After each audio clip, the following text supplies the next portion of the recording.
15,000 people made the Tuskegee Airmen legendary, but you only know the names of maybe 10. Here's the scandal.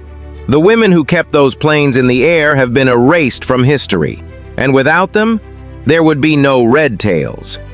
Tuskegee, Alabama, 1941.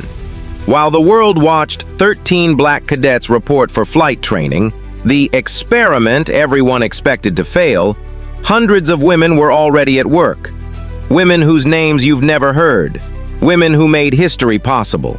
They were mechanics, parachute riggers, control tower operators, gate guards. According to National Park Service documentation, between 15 and 19,000 people participated in the Tuskegee experience between 1941 and 1949. University of California research confirms at least 41 women served as nurses alone. But the real number? Much higher. Here's what they don't tell you.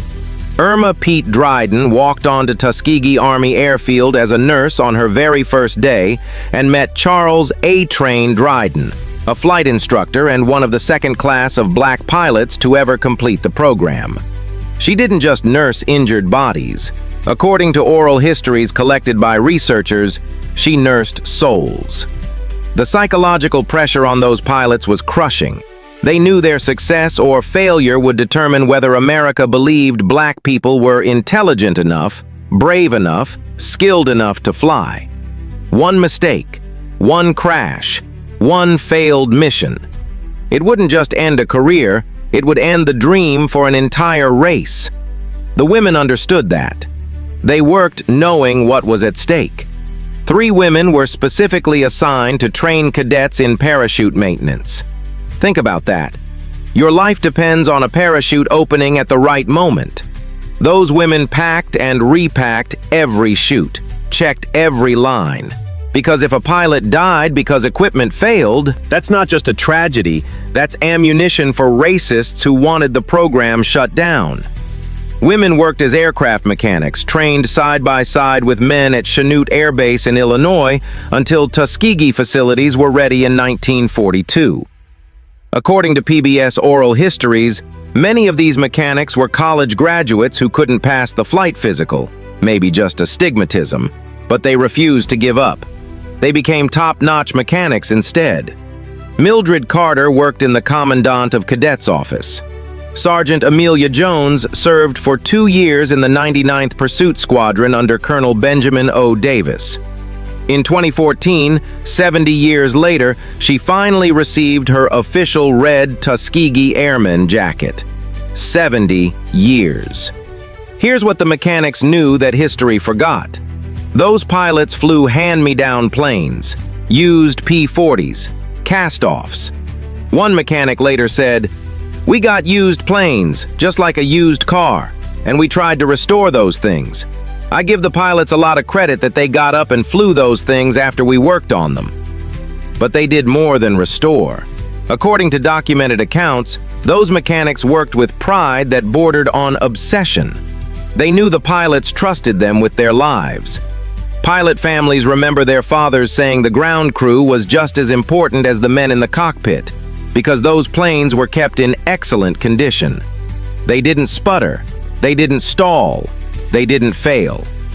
The women cleared land for runways, delivered supplies, operated control towers, directing traffic while planes took off into combat missions. They worked in hospitals, offices, mess halls. And when pilots came home broken, physically or mentally, the women were there. But here's the tragedy. We know 992 pilots graduated from Tuskegee between 1941 and 1946. We know their names. We celebrate them. But of the 10,000 plus support personnel, the mechanics, the nurses, the parachute riggers, the women who made flight possible, most of their names are lost. Ruth Jackson, a research librarian, has spent years collecting oral histories, desperately trying to document the women before their stories disappear forever.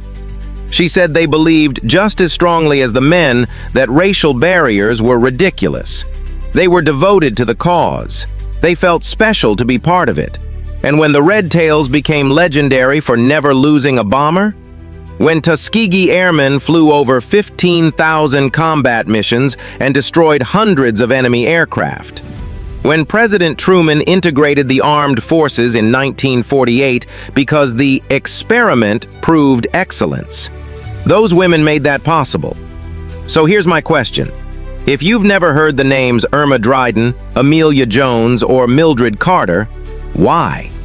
If the women who kept planes flying, who saved lives, who bore the same pressure and faced the same racism have been forgotten, what does that say about how we remember history? Drop a comment naming one woman from this story. Share this if you think they deserve recognition.